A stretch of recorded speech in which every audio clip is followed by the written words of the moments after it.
Salut tout le monde, on est de retour pour une nouvelle interview sur FT Sport et aujourd'hui je suis avec Erwan. Erwan, on a un gros client aujourd'hui. Ah, on a un gros client, puis moi c'est ma génération, un an de plus que moi, puis c'est surtout un mec de Marseille, en tout cas pas loin, et ça me fait toujours quelque chose parce que je l'ai vu évoluer, j'ai surtout été un supporter de Djibril Cissé, je vends la mèche, voilà. Comme Oh ça. non, En balance. déjà, Moi, je suis un mec comme ça. comment ça va Djibril? Très bien, très bien, très bien. Content de t'avoir hein. Ben, on a galéré, hein, mais on y arrive, on est là. T'es un homme très pris apparemment.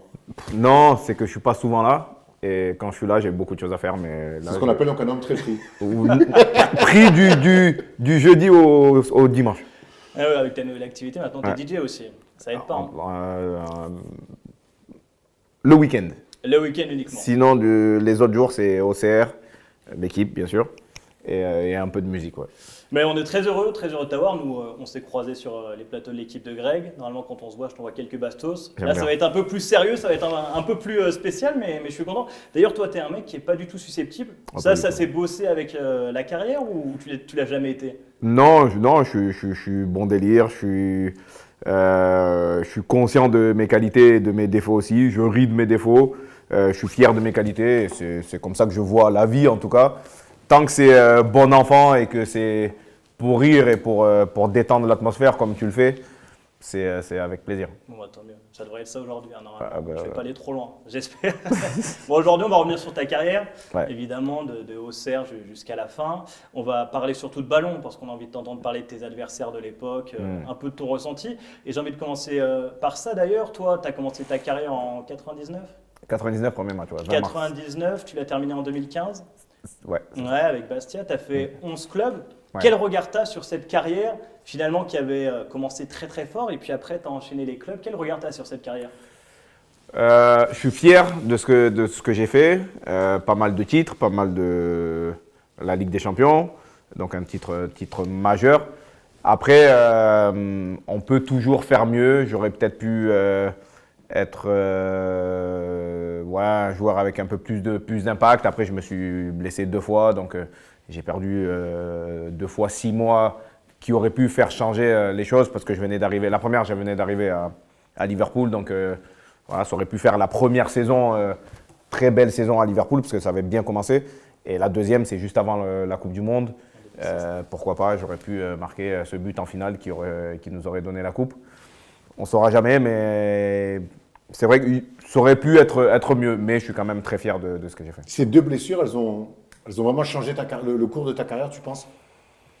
Ben, la première, oui. La première, oui, parce que j'arrive à Liverpool, je sors d'un super temps à Auxerre. Je signe à Liverpool dans un gros club avec des super joueurs. Ça commence très bien et d'entrée, je me blesse au mois d'octobre. C'est compliqué après de se relever de ça, même si j'ai eu une très belle réaction et que ma carrière a repris son cours après. Mais du coup, j'ai raté tout le championnat pratiquement et j'ai repris en fin de saison pour quelques matchs de championnat et la Ligue des Champions. Mais j'aurais pu, voilà, tu fais une saison à 10-15 buts en première ligue, les gens ne te regardent pas de la même manière. Donc la première blessure a peut-être joué un sale coup dans ma progression ouais, de carrière. Ouais. Pour toi, là, la carrière que tu as fait, donc tu as une Ligue des Champions, tu as évidemment la Coupe de France, tu as des titres en Grèce, tu as la FA Cup. Est-ce qu'elle est à la hauteur de ton talent? Ouais, c'est pas simple de répondre à ça. C'est une psychanalyse en fait, c'est pas une littérature. Non, c'est pas simple, mais Livre-toi, Djibril. Ouais, je dirais que c'est à Liverpool, j'ai 3 titres Ouais.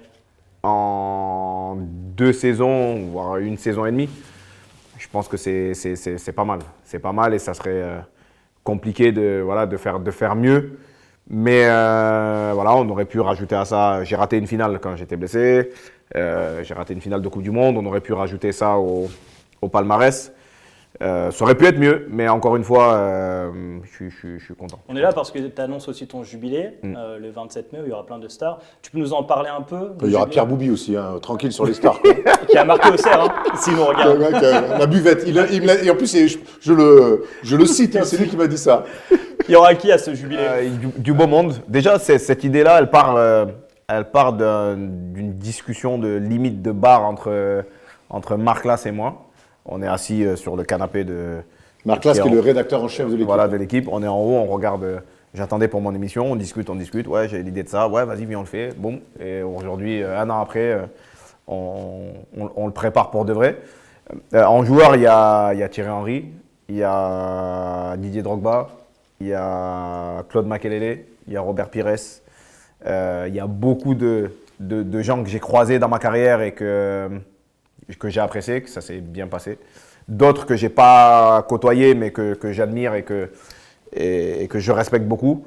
Et du coup, ça serait une belle fête et retransmis sur l'équipe en direct en plus. Donc c'est magnifique. Mais tu fais un jubilé, ça veut dire que ça y est, tu tires un trait? Non. Toujours pas, t'as 43 ans. Non, je lâche pas. Ça marche pas comme ça, si on fait un jubilé, c'est une Non, on va changer de nom, alors c'est plus un jubilé, c'est un match, on va faire un match de gala si on veut. Mais qui va te signer encore? C'est pas la vraie question, ça qui? En vrai, je sais très bien que ça n'arrivera pas, mais on a toujours cette idée folle dans la tête quand on est compétiteur, quand on aime ce qu'on fait, quand on aime son sport et qu'on n'a pas envie de lâcher. On se dit peut-être un jour, mais on sait que voilà, mon temps est derrière et qu'aujourd'hui, je suis plus dans la transmission. J'entraîne les attaquants de la GIA et c'est un poste qui me va bien, que j'aime bien. Mais voilà, mon côté enfant et compétiteur me dit tiens-toi prêt, on ne sait jamais. Mais si, en fait, on sait toujours. Parce qu'on rappelle que tu as mis 96 buts en Ligue 1, il t'en manque 4, on te charrie souvent dessus. Je sais que ça te touche en plus, mais moi, la première chose qui m'est marquée, c'est j'arrive donc à l'équipe, je fais une chronique et j'avais vanné sur les 96 points, les 96 buts, et j'en sors et je te dis, mais et du coup, voilà, c'est une blessure et tout, et tu m'as dit, non, mais en fait, moi, je pense encore que je peux les mettre. Et tu m'avais même dit, je pense que je ne l'ai pas assez montré au club à un moment donné, que j'étais prêt à rejouer. Ouais. Non, je pense qu'il y a un moment où je l'ai annoncé, que je voulais revenir. Mais je n'ai pas poussé le truc assez loin. J'ai peut-être pas fait ce qu'il fallait pour donner envie aux gens. Mais en tout cas, j'étais vraiment persuadé. Et encore aujourd'hui, je pense que si je pars en prépa entre 3 et 6 mois et qu'il y a des bouts de match à jouer, je ne pense pas être ridicule. Après, être titulaire, jouer tous les matchs, on ne va pas se mentir. Mais donner des coups de main, 15, 20, 30, je pense que c'est possible. Mais Djibril, ta qualité première, c'était une vitesse incroyable, c'était de cadrer 80% de tes frappes à chaque fois. Ça tient toujours. Donc ça tient toujours aujourd'hui, tu vas toujours aussi vite? Non, cadrer les ballons, ça tient toujours. Robert Malm aussi, il cadre encore. Voilà. Non, mais tu peux. Il y a d'autres choses. Tu peux jouer au placement, tu peux jouer à l'expérience. Maintenant, il y a pas mal de pénaltys. Il y a des corners. Il y a autre chose que la vitesse. Aujourd'hui, tu es coach des attaquants au CER. Ouais. C'est-à-dire que tu t'entraînes avec eux. Oui, tu te mets dans les 11 en situation, ouais. Non, c'est beaucoup de finition. Beaucoup de plus finition. des exercices de... Vous devez être contents, les gardiens. Ouais. Les jeunes gardiens qui s'entraînent. Ouais. Alors, je pas le niveau, il est cramé. Prends des fumantes à ça de l'oreille à 9h du matin. Bon, en tout cas, le message est passé. On le mettra sur les réseaux, mais tu es toujours prêt à jouer. S'il faut. S'il faut, mais on transmet pour l'instant. On revient un peu sur ta carrière quand même. Elle débute à Auxerre, tu es formé toi à Arles, avec Gaël Givet à l'époque, qui est devenu raseauteur. C'est ouf ça. Gaël, non. Non, Gaël, il est pas raseauteur. Il est pas raseauteur? Il a sûrement fait dans sa vie. Raseauteur, il faut expliquer, c'est ceux qui courent derrière les taureaux à Nîmes. Course camarguaise. Non, Gaël a ouvert un super, on va lui faire un peu de promo. Il a ouvert un super lieu qu'il a racheté qui s'appelait le Cristal. Il a transformé ça en quelques cours de paddle et en côté restauration. La boîte à Moulès, il a racheté ça. Ah ouais, ça existe. Moi, je écoute. On Et prend une heure de voiture pour y aller. Du coup, très intelligent, Gaël, niveau business. Très rapidement, tu es au-dessus du lot, tu le sens ou on te le dit? Non, je le vois. Je le vois que quand je prends le ballon, j'accélère et je frappe et les mecs ils sont comme ça et que même moi, mon équipe, c'est venez on joue tout sur Dib, tu le captes vite et du coup j'aime ça. J'aime ça, je me la raconte pas mais j'aime ça. J'aime être important et être le sauveur de l'équipe, quoi. Comment ça se fait Auxerre? Parce qu'à l'époque, j'imagine qu'il y a plein de centres de formation. Pourquoi Auxerre et comment Auxerre? De base, je dois signer à Montpellier. J'avais mon oncle Maman Ouattara qui était à Montpellier au centre. Donc je devais signer à Montpellier, c'était presque fait. on fait la coupe. Il y avait une coupe régionale là en fait. Moi j'étais à Nîmes, donc je jouais avec le Languedoc-Roussillon et on joue contre les différentes régions de France. Et les demi-finales se passaient à Clairefontaine. Et il y a donc Serge Courant, le recruteur de la GIA, qui me voit et qui parle à mon frère. Donc je rentre à Nîmes, il se passe un mois et mon frère me le dit pas tout de suite pour pas me perturber. Et il me dit la dernière fois qu'on est monté, il y a le recruteur d'Auxerre qui est venu me voir et qui te veulent. Donc qu'est-ce qu'on fait? Est-ce que tu choisis Montpellier ou Auxerre? Bon après c'était l'année où Auxerre fait le doublé, 96, donc coupe championnat. Auxerre, l'un des meilleurs clubs formateurs à l'époque. Je me dis, la facilité, c'est d'aller à Montpellier parce que je suis dans mon confort. Il y a mon oncle et je suis à même pas 1 heure de la maison, parce que j'habitais à Saint-Gilles à l'époque. Et je me dis, où je coupe tout et j'essaye vraiment de faire du football mon métier et ce que je voulais faire. Et je me dis, je me mets en difficulté, je pars à Auxerre et je vois maman quelques fois dans l'année. Je vois mes frères pareil quelques fois dans l'année. À Auxerre, tu avais plus la famille ou le soleil? Non, le soleil, il y a à partir du mois de... Allez, Août. Non, là, il y a des beaux jours. Là, il y a des beaux jours. Donc, je me dis, on va à Auxerre parce qu'il y a pas... C'est le meilleur club de France à l'époque. Et surtout, il y a un coup de fil qui fait vraiment tout basculer dans le côté c'est bon, on y va. Il y a le coach Giroud qui prend son téléphone et qui appelle ma mère. Comme Jordan avec Nike. Un peu, ça ressemble un peu. Et du coup, je me dis, le mec, il est entraîneur des pros. Donc moi, j'ai 14 ans, donc il va pas s'occuper de moi tout de suite. Et je me dis, le fait qu'il prenne le temps de rassurer ma mère, il était en Angleterre à l'époque, je me rappelle, c'était l'Euro 96. Ouais, c'est ça. Il commentait, je l'avais vu quelques temps avant l'appel et je l'avais vu à la télé. Donc, et je me dis, voilà, c'est un club famille, c'est un club qui va s'occuper de moi et c'est là où il faut aller. Et du coup, on signe là-bas. Et on te met en chambre avec Olivier Capot. C'est ça. D'ailleurs, je suis retombé sur un article où il disait, je crois que c'est à l'époque, en 2000, en 99 même, tu arrives à Auxerre, il disait qu'il avait bien la haine. 96, j'arrive. Ouais. 96. Il avait bien la haine parce que tout le monde était en chambre individuelle. et Olivier, on l'a mis avec toi parce que vous aviez les mêmes origines. C'est ça. On est même limite cousins éloignés parce que mon père avait eu des aventures avec une de ses tantes. Donc on est presque cousins et ça a facilité mon adaptation. Ouais. C'est comment la vie en centre de formation? Parce que nous, on a la vision où tout le monde se tire vers le haut et progresse, mais vous êtes tous là pour devenir pro. Donc, il y a un moment, tu dois être meilleur que l'autre. Donc, c'est comment l'ambiance dans un centre de formation? Honnêtement, j'ai pas ressenti un esprit de compète. On était vraiment un groupe de potes. Philippe, Mexès, Olive, Capot, Nicolas Marin, Panti Siriec. Marseillais, Nicolas Marin. Ouais, Nicolas Marin. Tu es à Gibraltar au collège. Marseillais. C'est dans le même collège. J'étais dans son collège. J'ai pas senti David Van Den Bosch. J'ai pas senti cet esprit-là de lui il peut prendre ma place, il faut que je lui mette des bâtons dans les roues. Au contraire, parce que ça s'est très très bien passé. Nous, le centre, moi je me suis vraiment régalé. Enfin, il y avait 2 centres, il y avait le petit centre et après quand tu dépasses, je crois 16 ans, tu vas dans la pyramide. Ouais. Et après tu prends ton appartement si tout se passe bien. Mais non, l'époque centre de formation, c'était très marrant. C'est une génération, tu viens d'énumérer les noms là, c'est une génération incroyable. Vous gagnez tout en jeune? Gambardella, ouais. Gambardella, j'ai gagné aussi le championnat de France de réserve, je crois. On a battu Montpellier, je crois, en finale avec. Ouais, c'est ça. Et ouais, on avait une génération assez pas mal. Pedro Camata, Philippe Mexès, Olive était un peu plus haut. Boum est arrivé après. Jeune, ouais. Sopalski, ça c'est le Lionel Matisse. C'est la génération qui gagne la Gambarde et on a tous fait des belles carrières, quoi. Tu parlais de Giroud tout à l'heure, on sait la relation que tu as avec lui, tu en as beaucoup parlé, mais toi tu étais un peu son chouchou.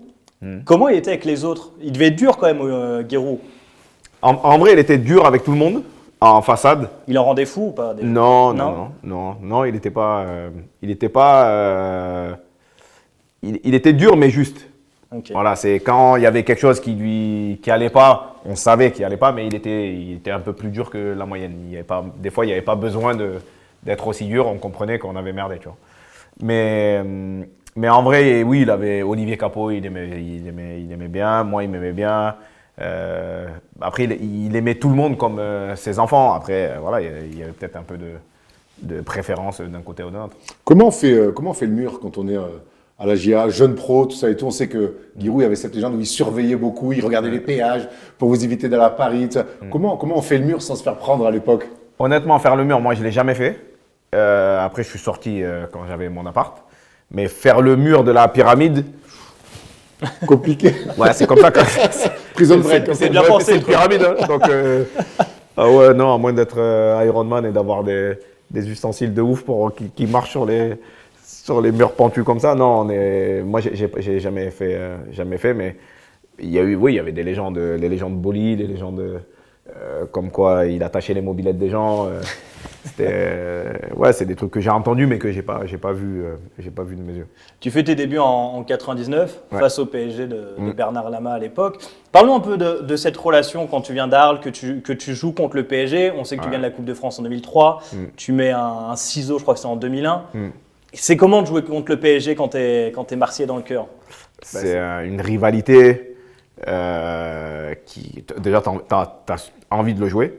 Tu as doublement envie de le jouer parce que tu es Marseillais de cœur, mais tu portes un autre maillot. Ouais. Donc tu as envie d'aider au classement le club aussi.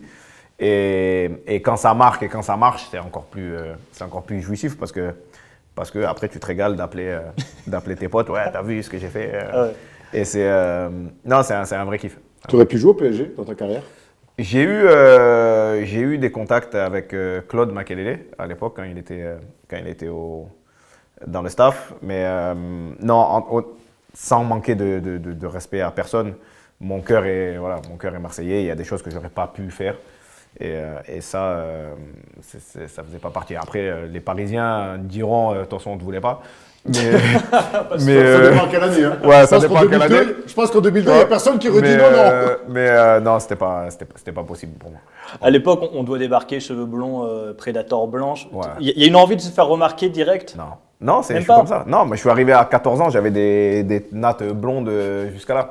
Donc, j'ai pas attendu d'être un peu médiatique pour me créer un personnage et vouloir être extravagant. J'ai toujours été comme ça. Oui, puis si t'étais arrivé en chemise Célion, on n'aurait pas compris Ouais, l'évolution. qu'est-ce qu'ils auraient dit, qu'est-ce Bouton qui se passe? carré, intérieur fleur. Qu'est-ce qui se passe? Qu'est-ce qui se passe? Qu'est-ce qui s'est Non, passé? tu C'était vois. vraiment un personnage. Ouais, quoi. non. Donc, du coup, ouais. La saison suivante, tu joues que 2 matchs Ouais. en pro. Est-ce que tu as eu des offres à cette époque-là d'autres clubs? Est-ce que tu t'es rongé les doigts, tu t'es dit je vais me barrer ou... Ouais, j'ai eu Bologne qui a tapé à la porte. J'étais jeune et bête à l'époque et j'ai vraiment fait le forcing pour partir. Le coach a refusé, bien sûr. Mais je pense que c'était vraiment l'impatience et le fait de me croire prêt parce que j'empilais but sur but en réserve. Mais en vrai, le coach avait raison. J'étais pas forcément prêt pour jouer en Ligue 1. Et du coup, il a mis son veto et il a bien fait parce que sinon, j'aurais été peut-être pizzaiolo aujourd'hui ou faire des pâtes dans le plus grand restaurant de Bologne. Mais non, il a bien fait. Il a bien fait de ne pas me laisser partir. Tu arrives la saison suivante, tu commences à jouer avec l'équipe pro. Tu arrives dans le vestiaire, il y a Stéphane Guivarch, lui Ouais. qui est quand même l'attaquant référencé. Il est à la Coupe du Monde en 98. C'est quoi votre relation, toi qui es à la dalle, lui qui est un peu sur la fin? Vous jouez le truc comment? Ben, au début, quand j'arrive, je me dis, voilà, les anciens, il y a un peu cette légende-là de l'ancien qui fait laver ses chaussures aux jeunes. Je me dis, ben, on va arriver, on va galérer, ils vont nous faire galérer. Ben, pas du tout. Stéphane m'a pris comme son petit frère et il m'a transmis les clés du futur numéro 9 de la GIA. Et pour ça, je lui en serai reconnaissant toute ma vie. Et j'ai une photo où on est tous les deux, il me tient comme ça. J'ai le numéro 18 et cette photo, elle représente beaucoup. Elle représente voilà, vas-y, maintenant la route est ouverte, tu sais quoi faire, vas-y. Et Stéphane vraiment a beaucoup joué dans mon adaptation. Tu inscrit 15 buts cette saison-là, et il me semble. On a vu l'interview de Sébastien Chabal là, il y a quelques semaines, qui a dit qu'il avait tout oublié de sa carrière. Toi, tu te souviens de tout? Ah ouais. Franchement, de mes buts, bien 80%, je peux te les dire. Ouais, toutes les situations. Ouais. Ok. Tu te souviens du quadruplé à Rennes? Ah ben oui, premier match. Incroyable. Premier match, surtout que je ne devais pas être là, parce que j'étais à la Coupe du Monde moins de 20 ans quelques mois avant. Et le coach nous avait laissé 4 semaines de vacances, donc je devais rater les 3 premiers matchs de championnat. Et au bout de 4-5 jours, il m'appelle, il me dit non, il y a un blessé, il faut que tu rentres. Le groupe, j'ai pas assez de joueurs, il faut que tu rentres. Je dis, bah, coach, ça fait 4 jours que je suis en vacances. Et du coup, il me fait, je rentre. Et le premier match, je joue contre Rennes et je mets 4 buts. Après, je mets le ciseau contre Paris. Je marque à Lorient. Et c'est là où ma carrière, mon début de carrière se lance. Et heureusement, j'ai bien fait d'entrer. Tu termines meilleur buteur en 2002, en 2004. Ouais. Parmi les meilleurs buteurs de Ligue 1 à cette époque, les Paoletta, les Anderson, les Drogba, tu te places où par rapport à eux? Nonda, Chabani Nonda aussi, qui était là. Frey. Paoletta, je pense que je dirais pas une classe au-dessus, mais c'est plus complet. Il avait sa palette était plus élargie. Il pouvait, techniquement, je pense qu'il était un peu meilleur, il était plus présent dans le jeu. Moi, c'était vraiment profondeur et prise d'espace et frappe puissance. Donc, j'avais un peu plus de mal avec les blocs serrés, les blocs bas. Lui, il savait jouer au ballon. Donc, je dirais peut-être Paoletta. Drogba n'a pas fait il n'est pas resté beaucoup de temps, donc c'est plus après quand il est parti. Nonda a fait une belle saison à 26 buts à Monaco, donc c'était pas mal. Il y avait Sonny aussi, Anderson, qui était bon. Non, il y avait du beau monde niveau attaque. Je pense que ça se vaut. Entre nous, on était plus. Il n'y avait pas vraiment un qui était au-dessus de l'autre. Mais on était tous un peu différents dans les caractéristiques. En 2002, tu connais ta première sélection avec les Bleus. Juste avant, tu découvres l'équipe de France Espoir avec Raymond Domenech. Ouais. Tu as toujours dit que tu avais une relation particulière avec lui. Raymond qui est plutôt décrié après Nice Night et tout ce qui s'est passé. Quelle relation t'entretiens avec Raymond Domenech et pourquoi c'était particulier? Raymond, déjà, son frère, c'était mon premier coach à Arles. C'était un de mes premiers coachs. Donc, on a eu... Après, je l'ai eu en sélection, donc on parlait de ça, d'Arles, mon frère. Voilà. Donc on a créé une relation un peu plus extra football. Après, j'étais proche de son neveu aussi qui a eu un accident, donc de temps en temps on s'appelait pour prendre des nouvelles et pour voir comment ça allait. Après, je l'ai eu en moins de 20 ans et en espoir, donc on s'est suivi et puis en A. Et voilà, on a créé une relation, un lien, je dirais pas aussi fort que Giroud, mais c'est l'un des coachs, dans ma carrière, c'est un des top 3 des coachs avec qui j'ai vraiment vécu des choses, quoi. Ce qu'il faut savoir, c'est que Raymond Domenech, quand il coche les espoirs, il a une cote de ouf. Et c'est pour ça d'ailleurs qu'après il prend l'équipe de France des A, parce qu'en fait en espoir, il y reste assez longtemps et il fait du grave bon boulot. Et le fait que toi, tu as été un sport avec lui, ça s'explique un petit peu tout ça, cette relation particulière qu'il n'arrivera jamais à trouver avec d'autres joueurs dans les équipes de France A. C'est ça, oui, c'est que lui, c'était peut-être un formateur. Il était fait, alors maintenant avec le recul, est-ce qu'il était fait pour prendre l'équipe de France A? À l'époque, ça sortait de gros titres, fallait performer, fallait gagner des titres pour être au moins validé par le public, et on n'a pas su faire ça avec Raymond. Donc c'est pour ça qu'il y a eu les autres histoires entre Nice Night et autres, mais c'est vrai qu'il avait, en tout cas pour moi c'est un très bon sélectionneur, et je pense qu'il aurait pu, avec un peu de chance, si on gagne la finale 2006 contre l'Italie, il n'y a plus de débat. Voilà, il y a peut-être, il prend ce galon-là qui fait que on le respecte maintenant parce qu'il est champion du monde. Tu penses qu'il aurait été meilleur en 2014 à prendre une sélection à reconstruire avec des jeunes où tu as misé comme Deschamps qui arrive en 2014? Je pense que oui, parce qu'il savait faire ça. Okay. Il savait former, il savait parler aux plus jeunes et les faire progresser. C'était peut-être le timing qui était pas bon. On revient à 2002 avant de parler de la compète, où je vais laisser Erwan en parler parce que moi j'avais 5 ans, mais tu arrives en 2002, l'événement, même avant la Coupe du Monde, c'est que tu vas rencontrer Zinedine Zidane. Ouais. Comment c'est d'avoir un idole dans son sport, parce que vous avez quoi? Vous avez 9 ans de différence avec À Zidane? peu près, ouais. Et de le rencontrer. Ben moi, en vrai, quand Henri-Émile m'appelle et que je lui raccroche 2 fois au nez, parce que je crois pas que. Pour moi, c'est une blague. C'est un prank. Ben ouais, le championnat n'est pas fini. Certes, je fais une belle saison, mais il y a des Anelka, il y a des Henri, il y a des Trezeguet, il y a des Dugarry, il y a des Djorkaeff, il y a des Louisa, il y a du monde avant moi. Je me dis que pourquoi je vais y aller en fait. Donc bon, ça arrive que c'est vrai. Et donc du coup, j'étais très content d'être truc, mais je me dis putain, je vais rencontrer Zidane en fait. Et c'est le premier truc vraiment qui me met en pression, plus que je vais faire une Coupe du Monde où je vais représenter la France, quoi. C'était vraiment, putain, je vais rencontrer Zidane. Et c'est devenu ton pote? Je dirais pas c'est mon pote à la compote, mais... Tu l'appelles, il est très bon. Ouais, je pense. On fait un test? Je pense.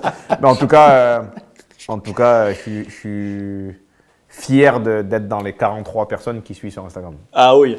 Et ça met une claque quand tu le vois à l'entraînement? C'est une petite fierté, quoi. On va pas se mentir. Quand tu le vois à l'entraînement la première fois, ça te met une claque? Ouais, non, c'est propre. C'est propre, c'est beau, c'est élégant, c'est pas techniquement, c'est pas des roulettes, c'est pas des coups du foulard, c'est pas des... Mais tout ce qui fait, c'est propre, c'est juste, c'est à voir. Et j'ai eu la chance de voir ça de près. Et tu te dis, putain, on fait pas le même sport. Nous, on joue au foot et lui, il est footballeur, tu vois. C'est pas le même truc. C'est le plus grand joueur que tu as côtoyé? Tu as côtoyé Steve Gerrard, peut-être Steven Gerrard, c'était beau aussi. Alonso, c'était beau. Hatem, Ben Arfa, Prime, c'est beau. Moi, quand je l'ai côtoyé à Marseille, c'était costaud. Samir Nasri, c'était beau aussi. Mais voilà, Z, c'est un cran au-dessus. 2002 donc, cette Coupe du Monde, vous êtes champion du monde en titre, champion d'Europe en titre, vous arrivez en Corée du Sud. Raconte-nous un peu les coulisses, toi tu l'as vécu. Déjà toi, on va commencer par toi qui ne l'a pas joué, déjà comment tu l'as vécu en tant que supporter? Déjà je suis frustré de ne pas être appelé dans les 23, après ça c'est une autre histoire. J'étais pas loin. Non mais tu vois avec le recul, cette Coupe du Monde là, vous arrivez comme des grands favoris, 98, 2000, c'est vraiment la grande époque de l'équipe de France, vous roulez sur tout le monde. Il y a Zidane qui se blesse, certes. C'est un foot. Il y a ce premier match face au Sénégal. J'ai l'impression qu'avec le recul, il y a plus de la malchance. Ouais. Même s'il y a les pubs de Desailly avec SFR à l'époque, où les cadres en font des tonnes, font beaucoup de choses extra foot.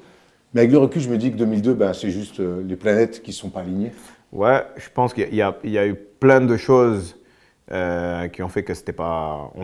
Il y avait des signes. On aurait dû comprendre avant. Il y a eu ce fameux maillot aussi avec les 2 étoiles d'Adidas. Il y a eu ce match perdu contre la Belgique. Qui, avant de partir, ouais. Avant de partir, normalement, tu les perds pas, ces matchs-là. En fort ouais. Moi, je rentre à la mi-temps. C'est ma première sélection, du coup. Et du coup, il y a Z qui se blesse. Il y a plein de choses qui font que, moi, tu dis... T'es pas largué, mais ça va être compliqué. Tu l'as senti arriver, cette espèce je sais pas, de poisse, parce que vous touchez 8 fois les poteaux en 3 matchs. Ouais. Tu le sens arriver que, aux entraînements et tout, qu'il y a un truc, ça clique pas. Non, honnêtement, non. Honnêtement, on est bien, justement, à l'entraînement, on fait des matchs amicaux, tout se passe bien. Et premier match contre le Sénégal, on est confiant, peut-être un peu trop. C'est peut-être ça qui nous a coûté ce match-là en tout cas. Et on arrive et on se fait cueillir à froid par le Sénégal. Et après tu cours après les résultats pour te qualifier et tu fais un match nul contre l'Uruguay en frappant poteau, barre transversale. Contre le Sénégal aussi, tu as quelques occasions mais pas de fou et tu te fais rouler dessus par le Danemark. Et tu t'en vas. Et pour moi, c'est une vraie déception parce que tu arrives en champion du monde. Je me dis, je fais partie de ce groupe-là. Potentiellement, il y a moyen de gratter une étoile, une deuxième. Voilà, ou une Coupe du Monde, tu vois. Et tu arrives, tu te fais sortir au premier tour. Donc, c'est dur, quoi. Il y a un truc qu'on oublie beaucoup en 2002, il y a la blessure de Zidane, il y a les poteaux, il y a les 3 meilleurs attaquants d'Europe avec toi, Thierry Henry et Trezeguet. Et pas un but mais marqué. il y a la blessure de Robert Pires, deux mois avant la Coupe du Monde, qui est avec Arsenal, marche sur l'eau, et il se fait des croisés contre Newcastle, quand il évite un attentat. Il veut éviter, Et en fait, la blessure de Robert Pires, elle est aussi dramatique. Ben, genre, j'étais avec lui il y a quelques temps et on parlait de ça. Et ouais, c'est un traumatisme pour lui parce qu'il était vraiment en feu. Et donc, je pense que d'avoir Robert en plus, ça aurait pu être l'élément qui fait changer les choses. Et après, ouais, personnellement, regret de ne pas avoir joué beaucoup, de ne pas avoir marqué. Et c'est vrai je crois qu'à 3, on était à plus de 100 buts, je crois. Oui, il y avait cette sorte de folle. Et on n'a pas mis un but. Mais tu le disais, tu as 21 ans, tu t'attends même pas à être appelé, mais tu es quand même frustré tu rentres 2 fois en fin de match, les 2 premiers matchs, et à l'heure de jeu, je crois, contre le Danemark. Tu es quand même frustré à 21 ans de ne pas rentrer dans une Coupe du Monde et de ne pas pouvoir appuyer. Ah, une fois que tu es là, tu es là. Après, tu es content, tu es surpris, tu es excité, si tu veux, d'être appelé. Mais après, une fois que tu es dans le groupe, tu fais partie tu as ton numéro, c'est à toi de jouer et de jouer ta partition. Mais oui, déçu de ne pas jouer plus. Parce que je pense que j'aurais pu amener un peu de vitesse, un peu de folie. Peut-être les adversaires ne me connaissaient pas trop, donc tu aurais pu amener quelque chose de différent. Et ouais, j'ai envie de jouer. C'est une Coupe du Monde, tu te dis c'est peut-être la dernière, tu vois. Et ouais, un peu déçu, mais fier d'avoir fait 2 Coupes du Monde. En 2003, c'est la compétition qui va vous réconcilier avec le public. Quand on regarde aujourd'hui les palmarès, voir une Coupe des Confédérations, c'est pas un peu méprisé, mais c'est un peu en dessous du reste. Pourtant, à l'époque, avec le contexte Kata de Marc-Vivien Fouet à Gerland, c'est une compétition peut-être une des plus marquantes de ta carrière. En sélection, c'est le seul trophée, mais limite, ce trophée-là, il rime avec Marc Vivien et du coup ça rend l'événement un peu plus fade. Ouais. Parce qu'on se connaissait, parce que c'était quelqu'un de bien vraiment, et de le perdre comme ça, c'était compliqué de jouer. Ok, on l'a gagné, mais le trophée c'est plus c'est anecdotique vraiment. Et c'est ça qui est dommage parce que ça reste un trophée. Un trophée, c'est un trophée. Et en plus de ça, mon seul avec l'équipe de France. Mais de cette compète, c'est ce que je retiens. Le décès d'un lion et de quelqu'un que j'appréciais vraiment. Ça y est, t'es installé dans le groupe équipe de France. Moi, il y a un truc que je ne comprends pas quand je regarde ta carrière, c'est que tu repars en espoir. Ouais. Pourquoi tu repars en espoir et en plus tu vas te faire expulser, ce qui va te priver de l'Euro 2004 ? Comment ça se fait ? Parce que j'ai l'âge encore. C'est ça le problème. Ouais, mais c'est rare aujourd'hui, on va pas renvoyer des gens installés. Maintenant, oui, c'est la relation que j'ai avec Raymond qui fait que on joue le Portugal de Cristiano à l'époque et qu'il faut qu'on se qualifie pour je crois que c'est l'Euro, pour un Euro. Donc du coup, j'ai encore l'âge. Je suis en A, mais j'ai l'âge, donc il me fait descendre. On fait 2-1, je crois, au match aller, je marque. Ou 2-2 2-2, je crois. Et on perd 2-1 au match aller. Et je me fais expulser. Je marque et je me fais expulser. Pour une mauvaise réaction, un geste à ne pas faire. Et du coup, je rate l'Euro. Parce que. Tu prends 5 matchs, quoi. Je prends 5 matchs. Ouais. Non, 4. Tu lui as dit quoi à l'arbitre ? Mais non, à l'arbitre, rien, justement. C'est le coup. Donc, j'ai mis un coup de genou à un mec. Donc, c'était geste plus attitude du banc. C'était ce qu'il y avait sur le rapport. L'attitude du banc, j'y peux rien. Donc du coup, on a fait appel et j'ai pris que 4 matchs. Mais du coup, j'ai raté quand même l'Euro. Et encore une fois, j'étais. Après, ça enchaîné 2002 et 2004 avec l'équipe de France, tu t'en serais peut-être jamais remis. Hein. Mais le truc, c'est que je me dis, j'étais bien. J'étais dans une bonne période, donc encore une fois, j'aurais pu apporter un truc qui avait déjà. Voilà, j'aurais pu apporter mon truc. On perd contre la Grèce, qui devient champion d'Europe. Et je me dis, je suis allé 2-3 matchs. Voir avec l'équipe et je pense que j'aurais pu amener quelque chose. Ouais. Pas d'Euro 2004, pas de Coupe du Monde 2006. Là, c'est la faute d'une blessure parce que tu es dans les matchs amicaux, tu es titulaire avec Titi Henry. J'imagine que c'est la blessure la plus dure de ta carrière. Tu en as une 2 ans avant à Liverpool. Là, c'est l'autre tibia, mais c'est la plus dure.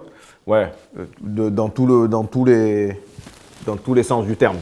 Elle est un peu plus, pas plus grave, mais plus compliquée que la première. Mentalement, tu te baisses la veille de partir. Quand, allez, à 90%, tu pars titulaire, tu pars pour commencer en tout cas la Coupe du Monde. Parce qu'en général, l'équipe qui finit les derniers matchs amicaux, il y a peu de chances qu'il y ait des changements de fou sur le premier match de compète. Et je me dis, ouais, là, c'est vraiment la poisse. Et puis, l'équipe va en finale en plus de ça. C'est quoi, c'est contre la Chine à Saint-Étienne, c'est ça? Ouais, contre la Chine à Saint-Étienne. Les docteurs t'ont expliqué si tu avais peut-être des carences osseuses pour que ça pète comme ça? Non, justement pas. J'ai densité osseuse au-dessus de la moyenne, donc peut-être trop dur. Parce qu'un os, malgré tout, ça absorbe quand même les chocs. Donc peut-être ça, et après, voilà, peut-être 2 coups avec des angles, avec la physique, c'est compliqué, hein. Il y a plein de choses qui font que ça a pété.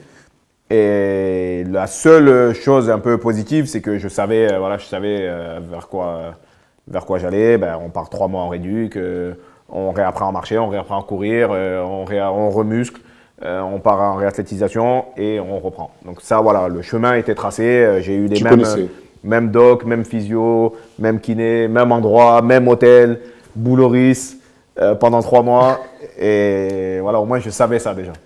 En 2008, tu n'es pas là non plus, tu es dans la liste élargie de Raymond Domenech. Finalement, il ne va pas t'appeler. Ouais. Tu lui en as voulu à ce moment-là ou tu comprenais? Pas du tout. Moi, je l'ai toujours dit que j'avais compris parce que le dernier match, on est un attaquant de trop. Donc, il y a Bafé et moi. Bafé met 2 buts extraordinaires en deuxième mi-temps contre la Colombie. Moi, je fais un match pas dégueulasse, mais pas ouf non plus. Après, je me dis, bon, sur l'ancienneté, sur connaissance du groupe, Bafé, c'est sa première sélection. Est-ce que c'est pas risqué de l'amener comme ça sans avoir une vie de groupe? Mais le soir même, une fois qu'on est dans le bus, j'appelle mon frère, je lui dis demain j'entre. Mon frère témoin sans problème. Non, mais on ne sait jamais, le coach il te connaît, voilà, vous avez cette relation-là. Mais moi j'étais sûr qu'il allait prendre Bafé. Le coach dit que c'est pas sur ce match-là que ça se joue. Ça se joue sur quoi alors? Mais on les connaît, les discours de coach. Pour moi c'était le bon choix. Et quand il allait expliquer aux gens comment qu'ils ne prennent pas Bafé en fait. Les mecs, ils viennent te mettre un ciseau de fou et une frappe pleine de cartes.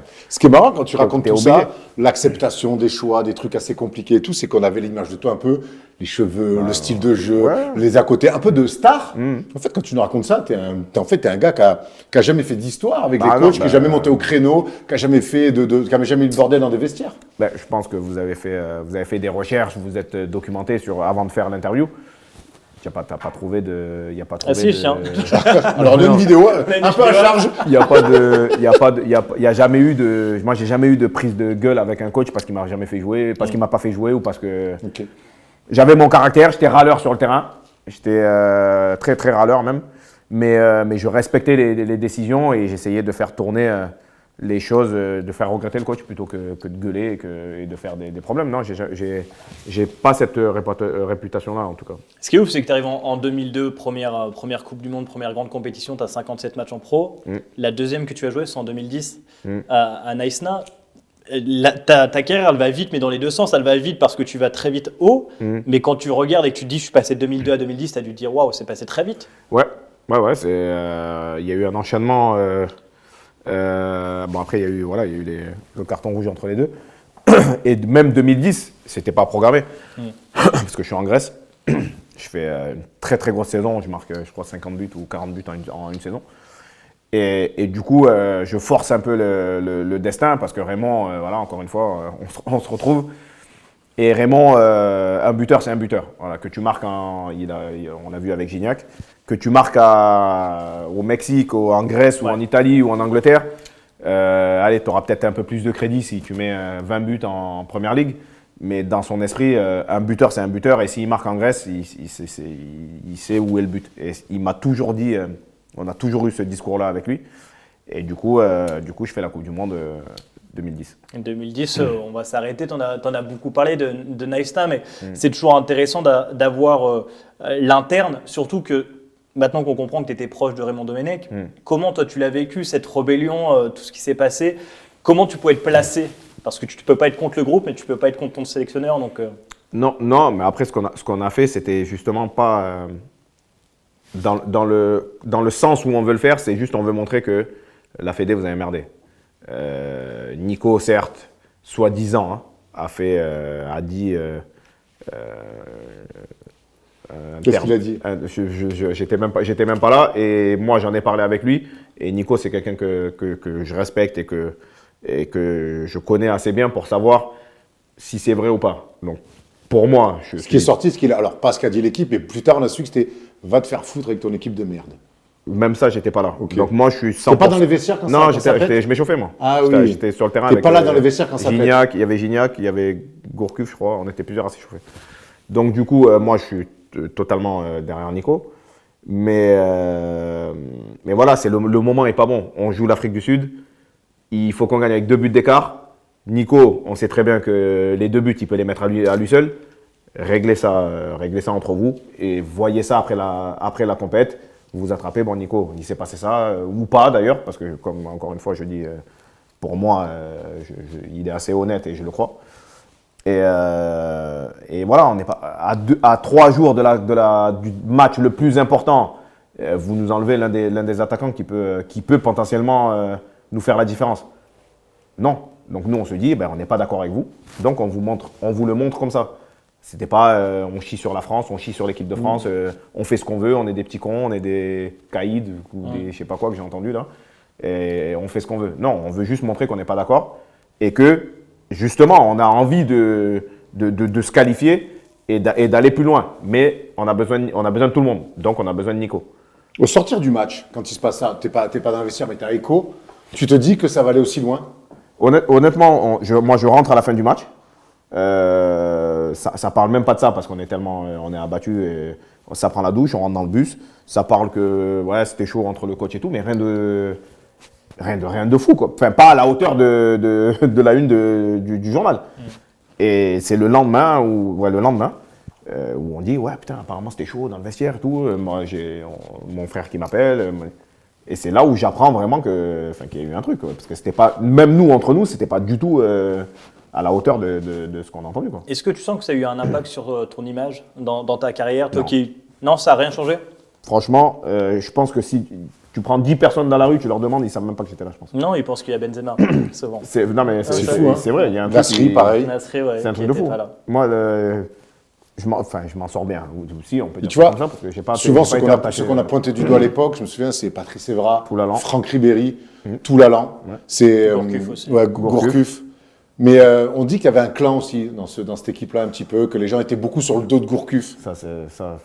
C'est du violon. Non, mais j'ai entendu que Ribéry faisait la misère à Gourcuff. J'ai dit, mais attendez, mais j'étais là ou.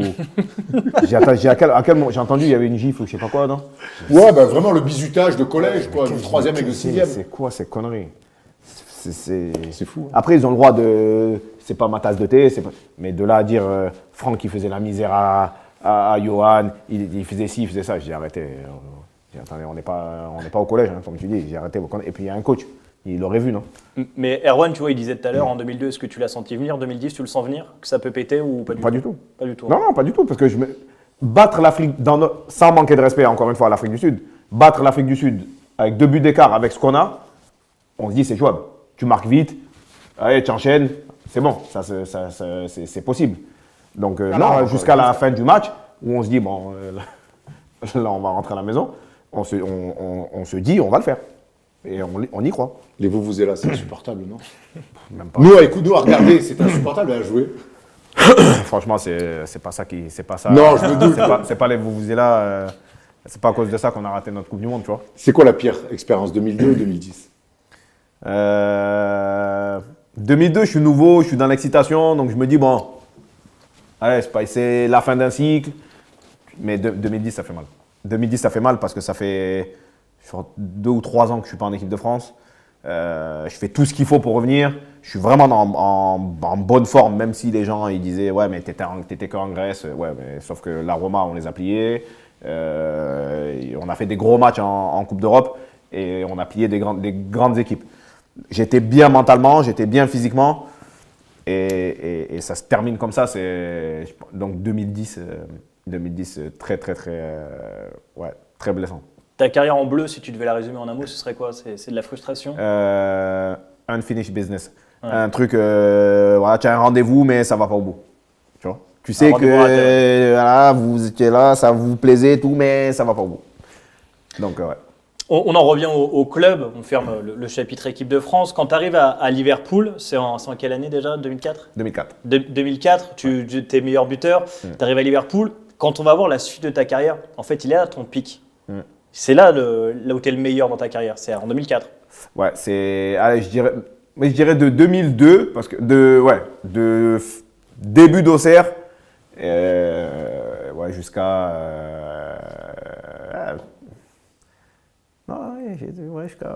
Jusqu'à Bastia. Après, jusqu'à ma hanche se déclare. Donc, j'ai fait des bonnes saisons. Après, le pic, ouais, c'est vraiment 2002 jusqu'à Liverpool. Mais on a l'impression qu'après Liverpool, avant Liverpool, pendant Liverpool, tu appartiens à un gratin.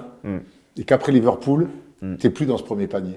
Nous, de l'extérieur, c'est cette sensation qu'on a. Ouais. Tu vas évidemment signer à l'OM. Ouais. Mais moi, je me souviens quand tu arrives à l'OM, on a la sensation de dire que tu peux toujours mettre des pions. Ça, même encore à 43 ans, tu dis que tu peux encore en mettre. On a cette sensation que tu peux toujours mettre des buts, mais que tu n'appartiens plus au premier panier.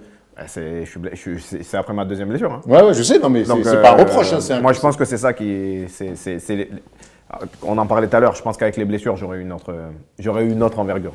Tu l'as senti, toi, avec les blessures, ça à tes retours, tu ne sentais pas à 100%? Quand tu ne joues pas 2 fois 6 mois, dans la tête de ton coach, forcément, il faut le remplacer, le joueur. Même si je l'adore et que j'aime son style de jeu, mais il ne joue pas. Pendant 6 mois, il n'est pas là, donc je fais quoi? Et je te parle physiquement, tu sentais que tu allais non, vite? Non, pas même du pas tout. Non.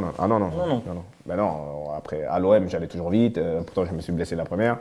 La deuxième, ça allait. Non, c'est juste que en termes de hiérarchie, tu passes, tu es un joueur blessé, donc tu reprends, et pendant que tu es blessé, il y a des mecs qui prennent ta place. Il y a Barros qui joue, il y a Crouch qui arrive, il y a Torres qui arrive, donc tu es obligé de partir. Voilà. Juste avant d'aller sur l'OM, tu as joué 2005, la finale à Istanbul, Ouais. où vous faites la remontada du siècle, si ce n'est de tous les temps. Comment tu l'as vécu, toi, de l'intérieur? C'était marrant parce que la semaine dernière, sur l'équipe, il y avait Vikash qui était du côté de Milan, toi de Liverpool. C'est le plus grand match auquel tu as participé? Ouais, clairement. Ouais. Sans conteste.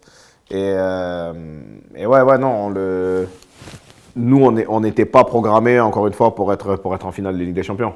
Non. On avait une belle équipe, on avait des bons joueurs, mais qui sont devenus des stars. Steven Gerrard, à l'époque, c'était un bon joueur, mais ce n'était pas le Steven Gerrard d'après.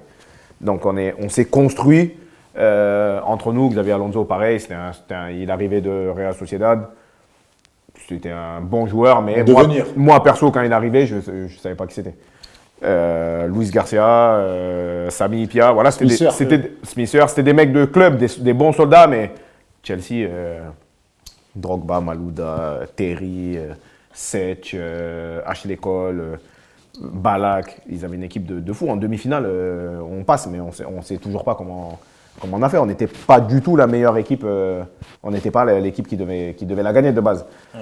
Mais on avait une grinta, on avait un cœur et on avait un public surtout extraordinaire. Qu'est-ce qui se passe à la mi-temps? Raconte-moi. Tu es mené 3-0, tu touches pas le ballon de la première mi-temps. Tu as l'impression que c'est un match entre des U16 et des pros. Qu'est-ce qui se dit à la mi-temps? Qu'est-ce que vous vous dites? Déjà, à la mi-temps, si tu rentres à 5-0, c'est à peu près la même chose. Et Benitez rentre et il dit je suis pas déçu plus que ça de notre mi-temps. Juste avant leur premier but ou leur deuxième but, dans leur deuxième but, je pense qu'il y a main dans la surface, donc on aurait dû avoir un penalty. Contre-attaque, on prend le deuxième. Donc il nous dit on continue, on joue et on ne sait jamais. Si on marque vite, il peut se passer des choses. Steven, pareil, fait son speech et vraiment il est déjà vocal. Ouais. On y croit que si on marque vite, on peut revenir. Et Steven, comme par hasard, c'est lui qui marque le premier. Magnifique tête. Ouais. Toi, l'attaquant, cette tête, elle est exceptionnelle. Ouais, je pense qu'il y a que, il y a pas beaucoup de joueurs qui peuvent Boli. le faire. Ouais, il y a Basile et peut-être Mike Tyson avec un coup de taureau, mais et puis c'était pas forcément un joueur de tête. Hein. Non, c'est vrai qu'on a peu de souvenirs. C'est ce match-là, voilà, il fallait que ce soit lui qui débloque la situation. Tu as quand même gagné la Ligue des Champions, c'est quand même fou de te le dire. Ouais, c'est fort. Quand tu ouais, Non, c'est fort, mais même des fois. En marquant un péno. Ouais, des fois maintenant, voilà, quand les gens me parlent de ça, c'est limite. Enfin, tu sais pas si c'est vrai ou si tu l'as fait vraiment ou pas, quoi, parce que ce match-là, c'est une folie. Puis tu as 24 ans. C'était une folie. 24 ans, tu as déjà une Ligue des Champions. Ouais. Déjà J'ai Ligue des Champions, meilleur buteur 2 fois, Coupe de France. Pas mal. FA Cup, c'était après. C'était l'année d'après. En première ligue, tu affrontes Thierry Henry, tu joues avec lui avec les Bleus. Tu te sens loin de son niveau. Est-ce tu te parlais d'une classe d'écart? Est-ce qu'il y en a une? Ouais, il y en a 2, je pense même. ouais. Non, parce qu'à l'époque, Thierry, c'était intouchable. Hein. C'était intouchable, c'était la star incontestée, mais mondiale. Et je pense que voilà, sans les Ronaldo, les R9, je pense que Titi c'est ballon d'or. Hein. C'était incroyable à l'époque. Et tout le monde dit qu'il se la racontait. Il est comment, toi qui l'as vu dans les vestiaires et tout? Titi, c'est encore une fois, c'est un incompris. C'est comme tu disais tout à l'heure, les gens, voilà, ils me voient, ils doivent se dire, ouais, lui c'est un petit con, ou c'est un gueulard. Pas du tout. Titi, c'est marrant au max. Au max, on rigolait, mais tellement. Et encore aujourd'hui. C'est un mec, il est plein d'humour, mais voilà, il faut le cerner, quoi, il faut le comprendre. Il faut le comprendre, et c'est une bible. C'est un niveau football, il est intouchable. Intouchable. Il est très bon maintenant, consultant en plus. Il connaît tellement son métier, et c'est un super mec. C'est un super mec. Après 2006, donc tu pars du côté de Marseille. Ouais. Quand tu te fais le tibia, ça joue sur ta décision de signer à Marseille? Ah non, c'est avant. C'est avant. Moi, en fait, fin de saison donc de Liverpool, j'ai un rendez-vous avec Benitez, téléphonique, parce que je suis en équipe de France, et juste avant que je me blesse d'ailleurs. Juste avant le match, on est en préparation, et le coach m'appelle et il me dit, bon voilà, j'ai un changement de plan, j'ai d'autres idées. Donc il allait prendre Fernando Torres. Donc du coup, il me dit, tu seras plus numéro 2 ou 3. Donc si tu as un club, moi je te fermerai pas la porte, ou sinon, voilà, tu es libre de rester, mais tu joueras pas beaucoup. Donc de là, moi j'avais déjà eu des contacts avec Pape. On s'était toujours dit qu'un jour dans ma carrière, il fallait que je passe par l'OM, c'était une obligation. Et du coup, l'opportunité est arrivée plus vite que prévu. Donc moi, direct après j'ai raccroché, j'ai appelé Pape direct. J'ai dit, bon regarde, il se passe ça, qu'est-ce qu'on peut faire? Ok, bon vas-y, on en discute. Donc mon agent et Pape se mettent en relation, et donc on a un accord verbal, parce que j'étais en sélection, donc j'ai pas le temps de les voir. Et on joue ce match et je me casse la jambe. Et vraiment, c'est pas du tout un mythe, mais la première chose que j'ai pensé après l'opération, c'est putain, Marseille, c'est mort. J'ai dit, ils vont pas me signer, je suis blessé, c'est cuit. Donc dans ma tête, moi, c'est je vais rentrer à Liverpool, je vais refaire ma truc, je vais devoir gagner ma place. Vu que déjà, même en forme, j'étais pas dans les plans, alors blessé, ça va être chaud. Mais prêt à me battre. Et Pape m'appelle et il me dit, voilà, une parole, c'est une parole, tu es un enfant de... C'est un vrai Pape. C'est ces mots. Tu es un enfant de Marseille et tu viendras jouer chez nous. Et paix à son âme, il nous en faut encore des hommes comme ça. Des hommes de parole. Voilà, parce que une fois raccroché, voilà, j'étais en mode, faut que je revienne, il faut que je rende la confiance qu'on m'a donnée. Et Marseille, je crois que c'est 38 ou 40 buts en une saison et demie. Quel souvenir tu gardes de ton passage là-bas? Ah, très bon. Très très bon, parce que rentrer à la maison, parce que être à côté de ma famille, certes avoir des moments compliqués parce que le public, mais quand tu les connais, tu sais comment... C'est que de l'amour. Voilà, tu sais que même quand ils t'insultent, c'est parce qu'ils t'aiment et qu'ils veulent ton bien, et que ils veulent que tu fasses plus. Et du coup, oui, j'ai eu des périodes où on m'a sifflé, mais j'ai eu des périodes où on m'a sifflé que une minute après, tout le stade criait mon nom parce que j'ai marqué. Donc, Marseille, c'est exceptionnel. Exceptionnel, et ça restera, et c'est le club numéro 1 dans mon cœur, en tout cas. Moi, ce qui m'intéresse, c'est quand tu signes à Marseille, c'est un rêve de gosse. Mais est-ce que dans ta carrière, tu te dis, oula, je suis à Liverpool, je rentre à Marseille, sans dire que c'est une régression, tu es plus sur la pente où tu étais en train de monter? Vu la situation, vu la blessure, 6 mois sans jouer, revenir à Marseille, c'est limiter la caisse. C'est limiter la casse, pardon.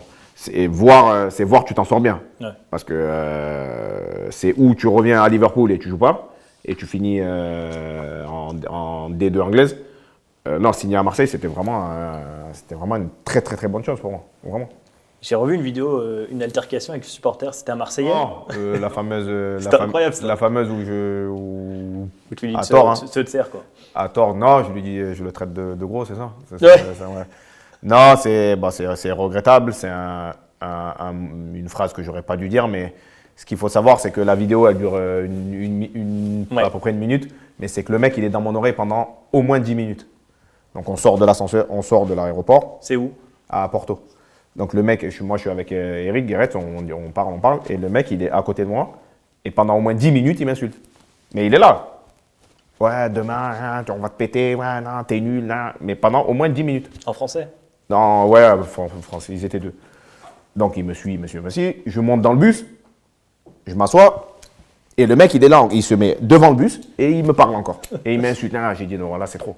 Donc là, je descends, et c'est là où j'ai dit, c'est quoi ton problème? J'ai dit, qu'est-ce qu'il y a? Ouais, non, j'ai juste dit que, non. Et c'est là où je lui dis la phrase qu'il fallait pas dire. Mais il faut savoir qu'on a retenu cette phrase-là, mais ça fait 10 minutes qu'il m'insulte, le mec. Je ne suis pas descendu du bus comme ça, comme un fou, quoi. Moi, j'ai juste retenu une très belle répartie. Hein. Fantastique répartie. Derrière, tu vas être prêté à Sunderland. Après, tu vas partir en Grèce. Ouais. Pareil, là, tout cet enchaînement.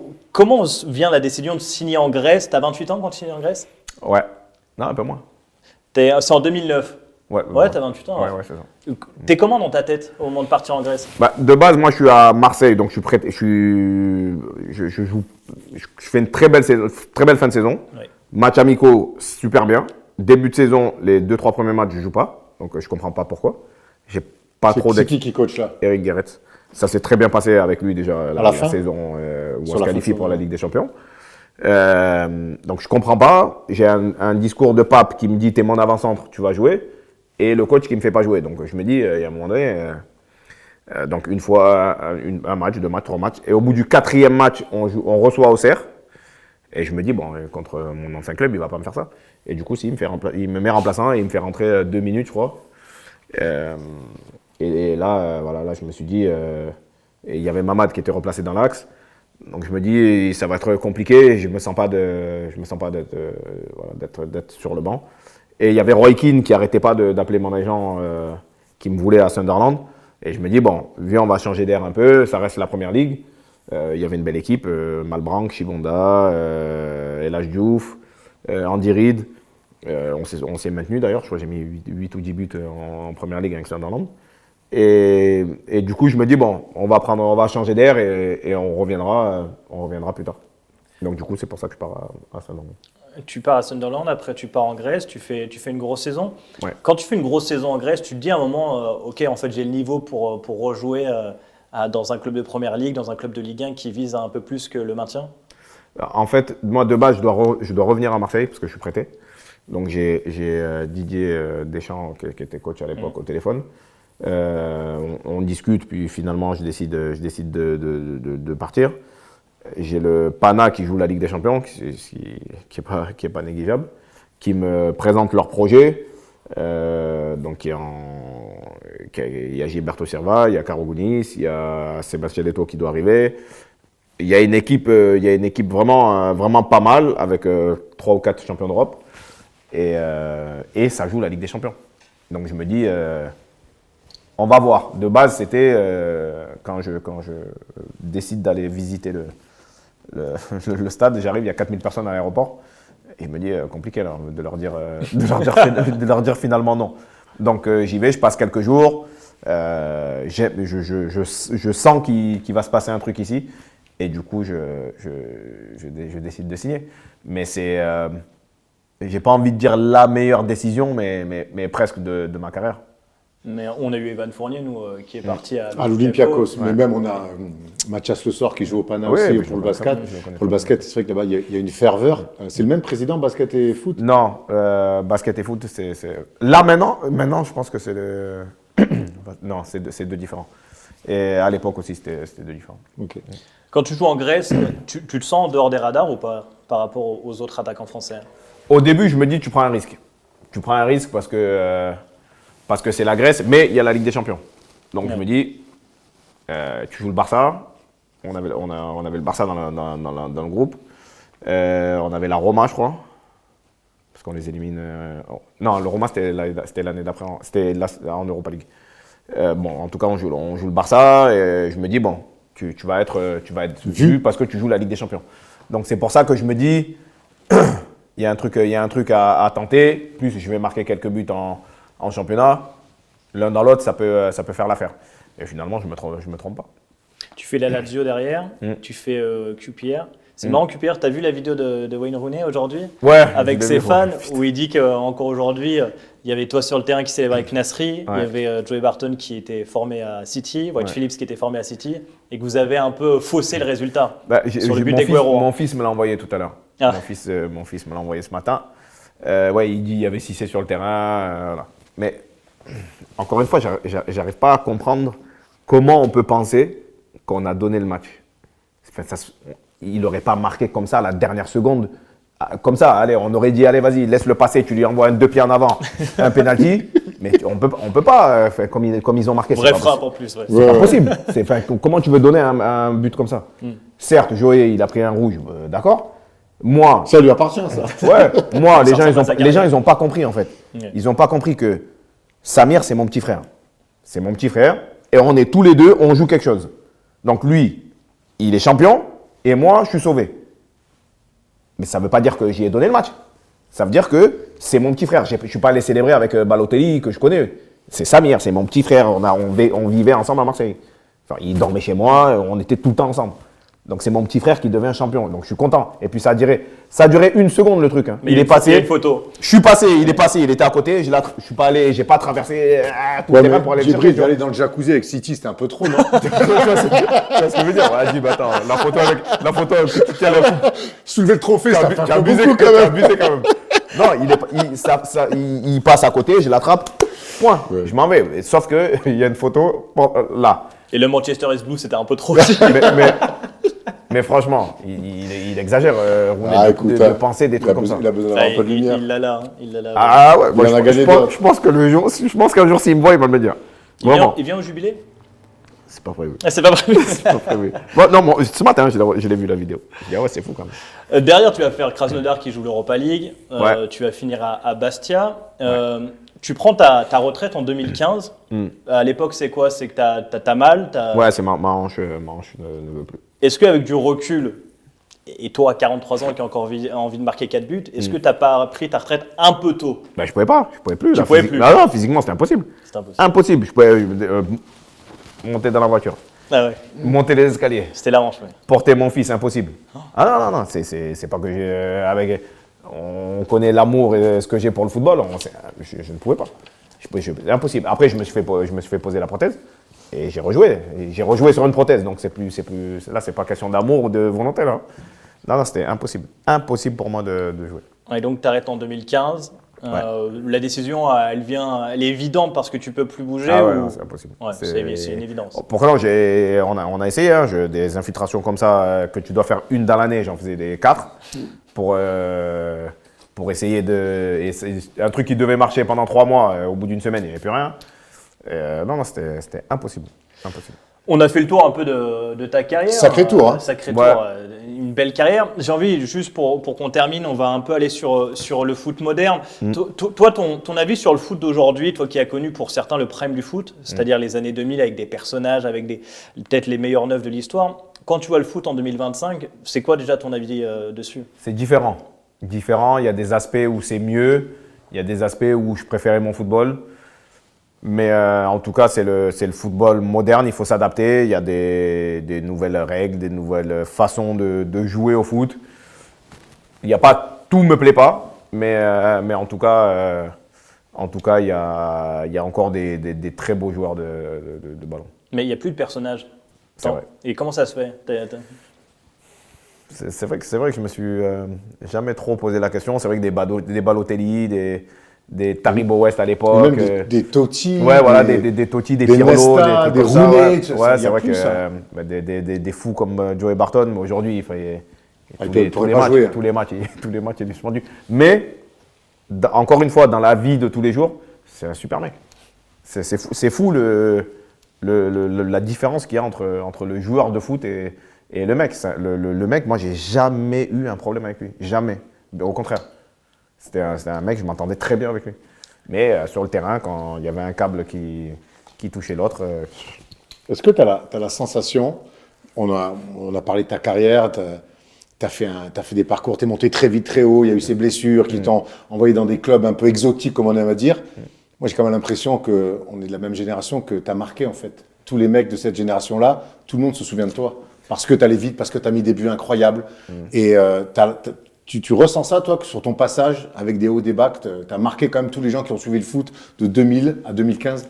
Quand j'en parle, oui. Quand j'en parle, je vois que j'ai laissé en tout cas une trace dans le football, mais c'est pas forcément que le football. Ouais, putain, combien j'ai vu de mecs qui me disent ouais, les teintures blondes, putain, je me suis teint en blond à cause de toi. Et c'était pas forcément. Moi aussi. Voilà, il m'a pas dit putain, j'ai mis des frappes de 40 mètres ou j'allais m'entraîner en bas du hall pour te.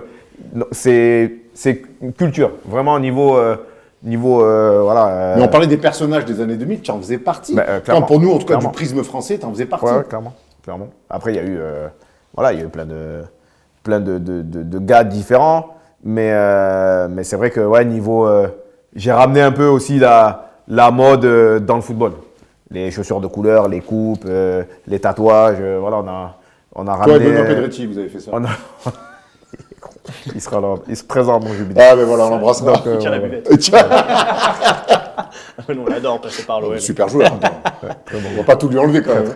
Très bon. On termine par des questions rapides. Ouais. Cette interview, il faut que tu sois bon. Est-ce que tu penses que les réseaux sociaux t'auraient perturbé à l'époque? Non, aider, oui.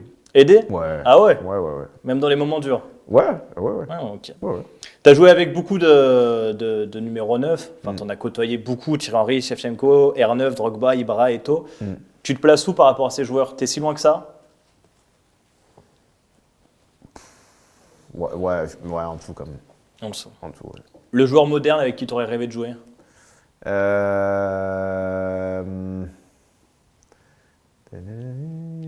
Cherki.